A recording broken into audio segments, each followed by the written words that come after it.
All right, welcome back to episode 31 of the Altered States Unplugged podcast.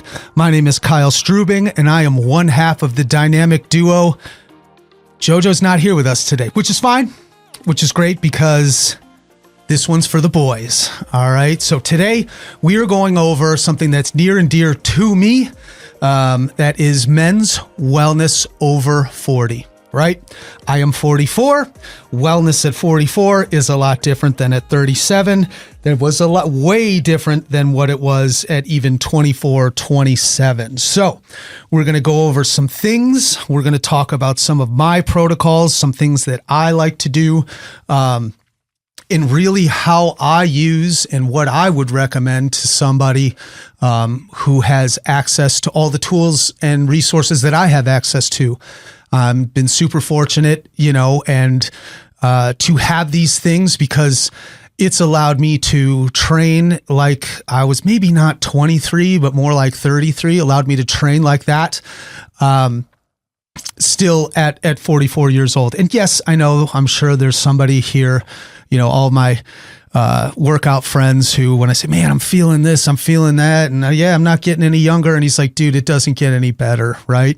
It only gets worse. So if you're in your 50s and you're laughing at me, there's still some protocols here that I want you guys to try. So bear with me. But yes, something that is very, very important to me. A lot of this is about the overall shift, right? The shift in mentality of thinking more towards longevity and, your knees, which is a big thing for me. So what we're going to talk about things like, no quick fixes here, right? We don't want the quick fixes. We don't want surgery. I've been in this rut lately where it's since I've turned 35, I train real hard, I get hurt, and then I rehab, and then I train real hard, hurt to the point of surgery, and I train real hard, not changing anything, not doing anything, just working out through it, out training everything. And it's just this constant cycle. So I've pivoted a lot of this in the last few years because of the availability of these services that we have. I have my own lab, right? I've pivoted a lot of that to focus on, injury prevention and, a reduction in inflammation, things of that nature, right? So we will talk about things like eating like a machine, right? That's kind of the idea. Training smarter, not harder, to build strength without breaking. Stacking some supplements that are going to actually work and some things that, make more sense for guys at our age. And then being able to recover like a pro so that you wake up ready to roll, not all beat up, right? You guys know what I'm talking about. So first, to start off, let's go with section 1. That's going to be on diet. We want to fuel for the long game. Diet over 40, for me, is all about inflammation reduction, right? That's the biggest thing. I notice now, and I allow myself, I've kind of had that 80-20 rule of eating pretty perfect, but, also having a donut here or there. But I notice if I go over, I can feel it in my back. I can feel it in my knees, indigestion. I even snore when I've kind of eaten terribly. But it's real big. Diet is, a lot of people, when we come in, people will come into the store, especially around New Year's, and they're new year, new me, right? And they say, well, I want to do CrossFit. I'm going to eat full keto. I'm going to do your services. I'm going to do this. I'm going to do that. And you're just like, dude, changing a million things all at once, you're setting yourself up for failure. So as we go through a lot of these things too, take one thing, do it for 6 weeks and see if it works. Don't just blow this whole thing up and rewire your life, because A, you won't know what actually made the biggest difference. And B, you're setting yourself up for failure, I guess is what I'm trying to say. Right. And then if you're like me, you'll go through, and if my diet isn't right, then I'm kind of, pushing out my workouts, things like that. So, it's just, you want to make sure, what I'm saying is you want to make sure you set yourself up for success. So getting back to diet, of all those things that these people stand there at the store and talk to me about, I'm like, dude, just change your diet, right? It is the most important thing. At 44, I cannot out-train a bad diet. I just can't. I used to be able to. Our metabolism has gone down. My metabolism has gone down at an insane rate. And I just don't have that, that rubber band just does not snap back like it used to. Right. So with this, a couple tips for eating for me, right, is I will prioritize whole foods over processed crap, right? 80-20, 80% real food, 20% life, right? So like a daily thing for me, I bacon and eggs. I honestly push my first meal. I don't eat in the morning. I push my first meal till about probably towards lunch. I'll do like a bacon and egg, high protein, high fat. And that kind of gets me started. And I like to eat scrambled eggs because I feel like, the scrambled eggs kind of expand in my stomach and keep me fuller longer. But that's the other thing too, right?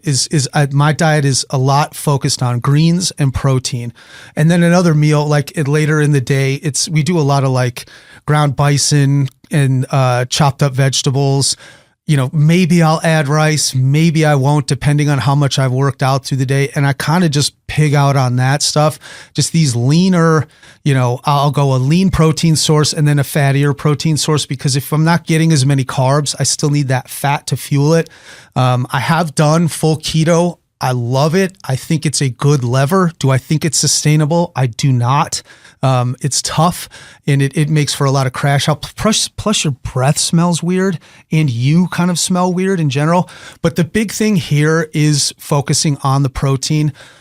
I will do, eat whatever, but I'm always hitting that 250 grams of protein per day. I fluctuate. I'm sitting at like 238 right now, and I'll fluctuate, just being bigger, having muscle on me. I can fluctuate.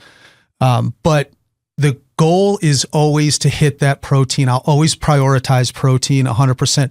The idea with that, right, is just because of the muscle loss at, around 37, I feel like, you start fighting that sarcopenia, which is the medical term for muscle loss. So they recommend 1.6 grams per kilogram of body weight daily. I train heavy. So I do like to push that. So I get 250 grams through eggs, through fish, salmon. I'll have Greek yogurts with nuts, not that processed granola stuff that's pretty much just sugarized cereal. But yeah, that's a big thing. Prioritize protein always, always, always, always. And then carb smartly. No refined sugars. There's a couple things, right? Insulin spikes for me, and your insulin sensitivity is a huge biomarker for all-cause mortality. Insulin sensitivity, cardiovascular, things like that. But if you have high insulin sensitivity, meaning if I eat some donuts, my insulin spikes through the roof, you want to have that. You want to have high insulin density or insulin sensitivity, because it is a good a biomarker. And the inflammation, that's the key, right? We want to keep your insulin down. So we will add things like sweet potatoes, quinoa, but I always try to kind of time them post-workout for recovery. Now, if we're doing some long ass hike or workout, sure, I'll do something different. I will carb up for that a little bit. And then I will have on me, granola bar sugar, because you're going to burn all that stuff out. And then, like I was talking about kind of the fats and stuff too, right? Proteins. And then you're really switching. I kind of am of the mentality of switching your energy source of fats. I know that's, if you're a 90s baby like me, oh no, fat bad, trans fats, all that stuff. No, it's that good fat. You need fat if you don't have carbs, right? So you want to be able to fuel. So that way you're not dragging ass all day, right? So avocados, big part of the diet, olive oil, fatty fish, get those omega-3s in too, right? And so that also helps with the inflammation. but also can keep your testosterone level steady. Testosterone is another thing we'll talk about here shortly, but we want to, you want to build anti-inflammation, high testosterone, prioritize protein, right? Also, too, I think last episode on this is a little bit of intermittent fasting. I don't think it's a terrible idea. Cutting your window down, your eating window from noon to 8 p.m., it's going to give your body a break, right? It's going to boost that autophagy. But you got to listen to your body, right? At 44, I can't be totally depleted of carbs because I'm going to be dragging ass all day. So I have to eat something. I have to have something in my guts. But like I said, prioritize protein, eggs, things like that. And it's small little changes, guys, right? Like we're not talking about going out, maybe go and buy, once for something, a week's worth of lunches at one of those, shout out Project Lean Nation or something like that, and get your lunches that way. If you can see within your schedule and it's small things, or if you find yourself at a McDonald's, like don't get the Big Mac with fries and a regular Coke. Like there's all types of resources for this. I follow a ton of pages on Instagram, Facebook, and social and stuff like that give you these small swaps so that you don't feel absolutely miserable, right? But yes, so definitely with food, prioritize protein, higher fats, chill out on the carbs. Okay. So food is big, big, big. I'm happy to help however I can, but just make the better choice, the lesser of two evils. And if you ate like a pig, get your steps in, man, get a workout in, get back on it. Have an idea, go online and figure out what your maintenance calorie is. And then if you just sit there in the back of my mind, I kind of know where I'm at. And then it's like, well, I did a boot camp workout, so I burned approximately 600, 700, 800 calories as well. So I know I can mess around. There's some leeway there. Have them all kind of play into each other. That's a big thing. So I touched on that. Now we'll just bring it back over to working out. That's going to be our second topic here. And the title of this one is Strength Without the Snap, right? As you guys know, being in your 40s, that rubber band doesn't snap back like it used to, right? So ego lifting, forget about it. We're not going for that. We've been there, done that. We want to focus more on longevity. It's if you can overhead press 315, but your shoulder pops every time, that's not going to work, right? We want to make sure we're training smartly, and we want to make sure that we're, like for me, it's form is a lot more important, right? So definitely those throw that ego lifting, throw that out for sure. And we also want to think about, like for me, I focus on a lot more compound movements like deadlifts, squats, presses, full body things. And I do that about 3 to 4 times a week. And I'll do that with warm up and everything. It's probably an hour. But scientifically, they say it's about 45 minutes of go hard 3 to 4 times a week. Be careful with this. Go at your own pace. What was hard, my hard is not your hard, right? So it's just do whatever you can do and build off of that for consistency. We want to make it, you have to get, to make a change, right? I always tell myself this because sometimes it's a mental thing too, right? Big time for me. It's like if I don't go super hard and exhaust myself, I feel like I haven't done anything, especially with working out. And that's, but then I made a shift in my 40s and was just like, look, I got to get 100 of these workouts in. And I know that seems like a daunting number, but I use that in context of like, I got to get 100 of these shits in, but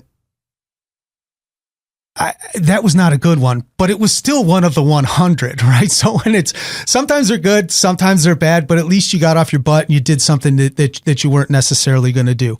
And for me, that's the other thing too. Like if I don't want to work out, I'll just tell myself, I'll just be like, all right, man, well, let's just put on our shoes and see what happens. And then, you just kind of stack these small little wins and boom, I'm there at boot camp, ready to roll. And I had at least a decent workout. And for me, that's a win. So I did have to shift mentality on that for sure. Resistance training, right? weights, use gravity, use body weight, stuff like that, right? Aim for some progressive overload, but smart. I still lift heavy twice a week. I do a heavy push and I do a heavy pull. I want to stay big, but I'm not pushing the weights like I used to. I just don't need to. And I don't really want to get bigger. And sometimes like I'll just go in the garage and try to get some muscle activation, curls for the girls on some bands or some crazy gadget I bought off of Amazon for $25. But it's just, think of it as, I got something in today, and regardless of how you feel, like even if I feel crappy, I'll just go and do something, whether that's a walk, whether that's, whatever. But that's a big thing. So get that resistance training. And I think that's great for everybody. We want to keep that muscle deterioration as low as we possibly can, and build a little muscle too, right? At the same time, balance a little cardio, right? Here they recommend HIIT about 1 to 2 times per week. But that's, the goal of that 1 to 2 times a week is to ramp your heart rate hella high. I love HIIT. I do it probably closer to 3 to 4, I would say. Because for me, it creates an afterburn effect. So if your heart rate is constantly up, down, and we're slamming it down, raising it up, slamming it down, after that, I notice, like if I go on my walks, my heart rate gets a little higher right away, a lot quicker. So there's like this afterburn effect. So like Orange Theory was real big into that, and they think they still are, to kind of create that zone 2 area that creates that afterburn. I think it's great. I think it's absolutely great. But yes, get your heart rate up. If you haven't sprinted in forever, try to sprint, work your way up to a sprint. That's a great idea. But yes, so, and then also, as far as training, a 45-minute walk is a workout, y'all. Like, I'll do that 2-3 times a week. I'm not going to sit here. I don't have time to get 10,000 steps a day in anymore. But in a perfect world, I would. But yeah, for sure. Make sure you get all that. Sure you get the steps in, and that's your walk for the day. Throw on a podcast, or even like take a mindful minute or whatever and unplug everything, go to your favorite place, walk the dogs. It's great. It's great. And that, to me, that counts as a workout, right? We also want to add a little bit of mobility, foam rolling. Awesome. Dynamic stretches. Sundays are for yoga, boys. Go and do it. Go get into a yoga class. I'm sure your gym membership has some yoga on Sundays. It's a great thing to do. Get you ready for the week, get you lubricated, get rid of that soreness. It really helps save your back, things like that. It's great. It's great. And then age-specific tweaks. Warm up longer. Take that 10 minutes. Focus on form. If you need to hire somebody or ask questions or buddy up with somebody, go in, make that happen. Make sure you're doing this stuff correctly, right? And track your progress with a journal and not just the mirror or the scale, right? How are you feeling about this? How did this interact? The more details you can get, the better off you're going to be. I'm a big fan of doing DEXA scans. I take about one every quarter. You can get them off of Groupon, but that's going to really tell you how your body's changing. A lot of people measure by the scale, but if you're lifting and you're eating like this, you're not really losing that much weight. You're just kind of transforming what you have into muscle. And that's what we really want to do. And it's also going to, especially as we get older, it's also going to tell you your bone density, and you will really want to track that. It's another huge biomarker for all-cause mortality, right? Because if at your older ages, so grandma slips, falls, breaks her hip, it's a wrap for her, right? So we really want to make sure our bones are strong. And that's done through progressive overload, lifting heavy things, eating correctly, all that good stuff.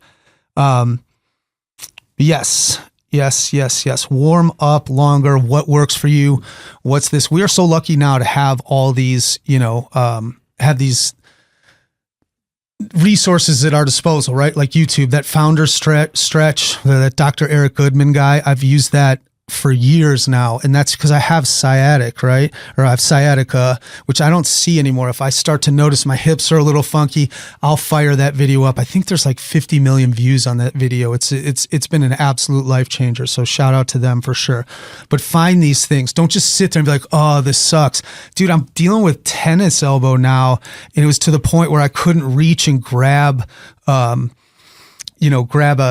cup of coffee and lift it up. But it's gotten so much better now. And all I did was through treating that was I found a bunch of YouTube videos. I sat in the sauna, which is something I'm doing every day anyways, and was able to get in there and massage that out and do the exercises, just that little stuff that's going to keep you going. Right. And that's really the key. That's really the key with that. Don't just sit there and let that crap linger. That's what I did in the past.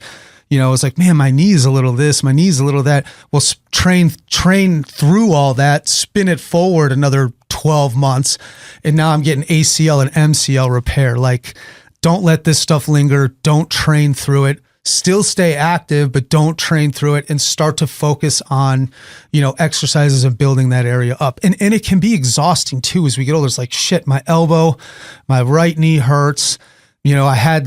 I had to have that surgery. I'm like, now my left knee's starting to hurt, and you're just like, it's exhausting. I'm like a little shoulder action or whatever, but it's like you're constantly working on these things. It's a job. I get it, but this isn't about living longer. This is about living better, right? So spin these things forward 10 years, and it's just going to be an absolute nightmare. So we want to make sure we get on with that, right?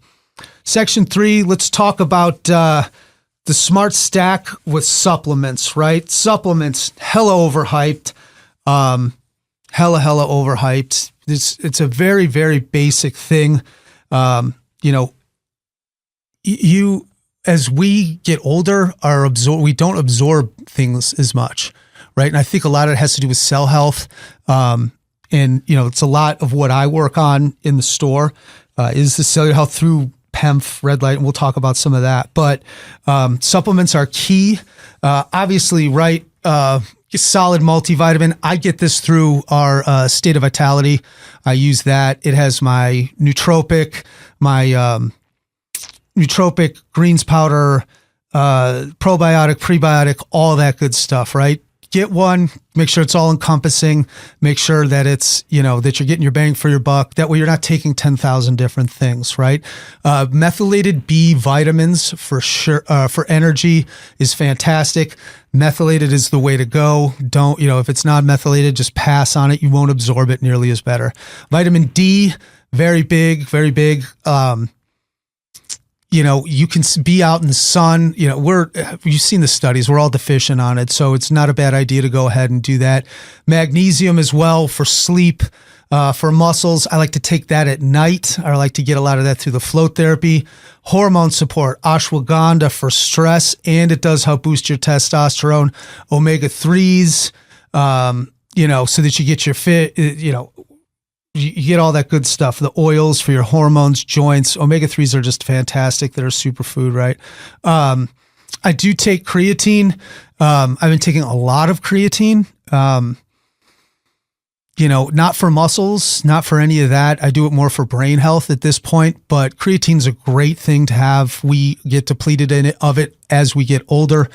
And then other things like CoQ10 could help you with the energy and your function and all that good stuff. The other thing that, as far as supplements and testosterone and everything, if you're of the age, it would not be a terrible idea to go to one of these clinics, maybe not a clinic, or go to your doctor and get your T levels checked. I got to tell you, I do it. It really helps. It really helps with depression, with your energy levels, sexual health. All of the ads and all of the claims are 100% true. One thing I will say is don't go buy it off some street dealer or anything crazy like that. Get yourself tested. Don't be reckless about it. There's creams, there's pills, there's all types of pellets, all types of stuff. It's worth taking a look at this age. Like they had say, get your mojo back or whatever. But there is a lot of truth to that. Obviously, don't let them run you up with 1,000 milligrams of testosterone a week. We're not training for Mr. Olympia or anything like that. But I think now, kind of the stigma and all that is kind of over. I will say, as we get older as well, I've dug into a lot of peptides. I'm not necessarily the expert or anything to speak on that, but I have used them fairly frequently. Things like BPC 157, NAD, NAC, definitely something to take a look at if you're of that age, and it might be something that you need. But once again, consult with your doctor, stuff like that. But I just want you to know that there are these things out there, and I see it all the time. Guys get on a little TRT, and they feel fantastic. They're back, their joints are better, all that good stuff, right? So transition into section number 4, and that's going to be on recovery. My mentality for this, I'm going to get some shirts made of this, right, is train hard, recover harder. Think about that. All about that rubber band snapping back, right? Recovery is where that magic happens in the injury prevention, in your muscles to actually be able to repair so that you can hit the goals that you want. It's not about training in the moment. It's about the longevity play here, right? So if you skip that, you're just borrowing from tomorrow. That DOMS now, DOMS, is brutal. It's getting more brutal. And I used to be sore the day after. Now it's like 2 days after. And that's when I realized that I was getting old, was in that. So now I really, really prioritize my recovery. Yes, it's time consuming. Yes, it can be expensive, but this is the magic pill, in my opinion. So for me, what I like to do, I cold plunge every morning. That kind of gets all the creaks out and all that stuff. And then I'll go work out. So I like to cold plunge before I work out. Depending on what I've done post workout, I will use the compression boots. I do Camp Gladiator. I think it's more like weighted cardio. There's some HIIT aspect to it. But it's like 30-pound dumbbells, and I work out with the soccer moms, but it's community. I think it's fantastic. For me, my body type is, I was big. I've always been a big boy. What grandma said, I'm a 2 pork chop kind of guy. And so for me, the building extra muscle at 44 isn't really necessary. I wear size XX t-shirts, so that's not, I don't need to be bigger, but what CG does through that weighted cardio really, really, really helps. So I'll do the compression. And so with that being said, we're running on concrete a lot. And it's a lot of lateral movement. So there's connective tissue in my knees and stuff like that. I will use the compression boots right afterwards. Absolute game changer. Pushes beats up all that stuff, all the lactic acid. And then in a perfect world, I would go right from the compression to the sauna so that I have that lactic acid built out. Now I'm going to sweat it out. I do sauna every day. I try to sauna as late as I can so it can help me with sleep. That's a big thing. And then throughout the day, I will get a PEMF session as well as red light. I want to get that collagen back. I want to build that elasticity, bring life back, and skin health hasn't really been a big thing ever really for me in my life. But now it's like, I don't want to look, I'm 44, but it'd be nice if I looked closer to 37 than 52, right? So red light is great. I love doing that. And I also do red light. I don't look directly at the lights, but I also don't wear glasses in there because I want to keep my eye health correct. They say that it can really help. Red light can help with prevention of cataracts, things like that. So I'm cognizant of that. I do the red light and I do the PEMF. PEMF is fantastic. I thought it was hokey at first, but post-surgery especially, I really healed a lot better. So that's kind of what I'll do. I'll do all those every day. I know that can't be feasible for a lot of people, but at the same token, you could do it 2-3 times a week, like compression after your leg days, right? Or sauna when maybe you didn't do as much cardio, or just kind of kind of pivot that as needed. And even compression, like you could foam roll that day. That's what I would do before I had the compression boots. But really just breaking up that stuff, because we don't want us to be tight. As things get tight, they start to snap. And I'll do little tricks, right? Like, and I'll combine the two of them. Like I'm doing my tennis elbow exercise. It's still weird for me to say. I've never played I never played a round of tennis in my entire life, right? That it's tennis elbow, but I'm sitting in there doing the exercises while I'm doing that. So it's a big thing. It's a big thing. So try to get it in where you can. Do something you're going to enjoy to do, all that good stuff. And then the next thing, the last one, which is really important, is at 40, your mental health, right?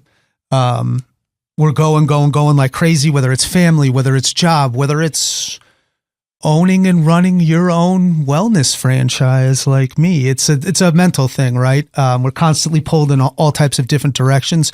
Go and float on Sundays. Get your week right? Put a bow on last week, get this week ready. Strengths, weaknesses, opportunities, threats. What's coming up? Visualize, manifest, make it happen. That way you feel like you've been there already. It gives me a huge sense of calm. But yeah, floating for mental is great. I float because I don't want to go do BetterHelp, right? I don't want to talk to a therapist. We had Bo in here, I don't know, it was probably about a year ago, who's floated in the tank over, now it's over 400 times. But he talks about that. It's just, kind of letting him think about things, past traumas, stuff like that. That way you don't have all of this, especially, right? As we get older, we just get more and more put on our plate. So take that time, right, to fill up your cup so that you can give out from your cup. And then, your mental is in direct. Your physical and your mental are going to play together, right? As you get more in shape and as you get more confident, your mental is going to be a lot better. As you're working out and you're relieving the stress, your mental is going to be better. So they all work hand in hand. So really, really treat that brain like a muscle, work that out. And it goes back to, relieving that stress. We want to relieve that stress. Stress is going to boost that cortisol, which is going to tank your testosterone. I was just talking to a friend, I don't know, about an hour ago, and he said he saw some study that said, the stress can take decades off your life. And I 100% believe it. And we all deal with stress in one form or another. The hardest thing that's ever happened to you is the hardest thing that's ever happened to you, but it's in how we deal with it, right? Be cognizant of it. And especially as dudes, like we just don't think about that. It's go, go, go, push it off. I'm totally guilty of that. Right. So just make sure you're focusing on that. There's a couple ways you can do that. These little micro wins, like I said before, is like, I don't want to work out. It's just like, dude, put your shoes on, right? Make your bed, right? They make you in the military, they make you make your bed, right? So if all hell goes into a handbasket and you don't get anything done for the rest of the day, at least you're going back home and you get to go to a nice, clean, freshly made bed, right? So that's a big thing. Just stacking wins, right?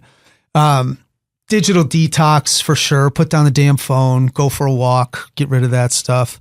And then a big thing I think is just like this community, is a community aspect. Like check in on your bros, and have a bro that checks in on you. Like, what's up, man? Have people that you relate to. Like, for me, it was tough when I went from working corporate or whatever, where I was kind of a leader and all that. And then I go to working for myself. It was like, I didn't really have friends that were other business owners who didn't really understand kind of my struggle.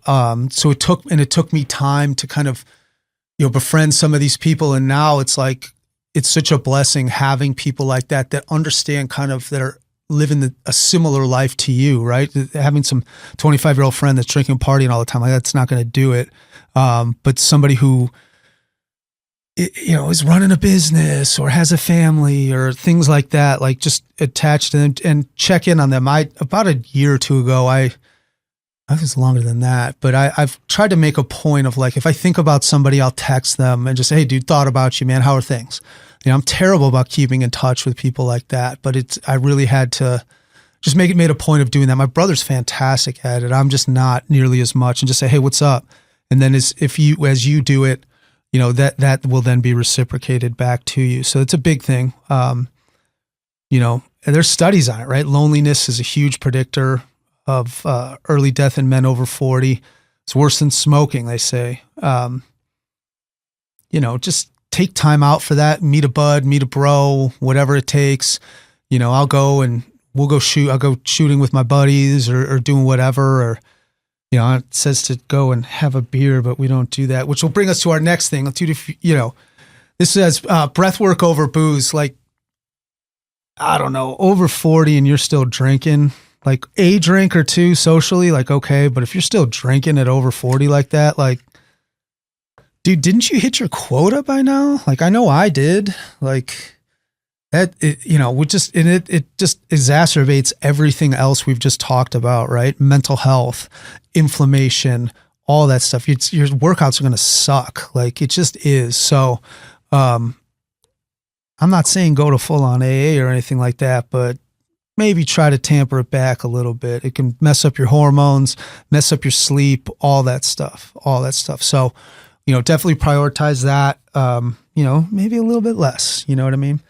Maybe a little bit less. Another thing is to do like a mind audit. I do like in a float, I'll do a really extended float once a quarter and really go through and say like, where am I at? What have I noticed? And just be honest with myself and go through it and say, all right, what are we excited about? You know, what's given us, you know, strengths, weaknesses, opportunities again, right? Things like that, just really being cognizant, because then even you're then unplugged. I think that's a great, you know, it's a great opportunity or a great place for the float to really take that to the next level. But yeah, just a couple of tips, guys. You know, in recap, prioritize protein, y'all. Not quit, but chill on the drinking. Make sure that your food and make sure that, you know, with food and supplements, just make sure that supplements are filling in the gaps of your food. We don't need to be taking Rip Fuel and all that stuff like we used to back in the day, but we really just want to, you know, have supplements feed those gaps in. You know, focus on elasticity and staying strong, things like that, and make sure you're applying that same, that same intensity of how we used to work out and how we do work out to then, you know, your recovery and also your mentals. We want to make sure our mentals are good, boys. So if you guys have any questions or you guys just want to chat or want me to be your check-in buddy, drop me a message on any of the socials or, come into one of the stores. I'd be happy to help. You know, Altered States is real big on community. So I'm here for it, whatever you guys want. I don't know all the answers. I'm not a perfect person. I'm certainly not a doctor, right? But I do have some tips, some tricks. I've been heavy. I've been skinny. I've done it all. Dealt with addiction, things like that. So I'm an open book. I'm here to help, whatever I can do. So come and check us out. Like, share, subscribe, all that good stuff. And I will see you next time. Thank you.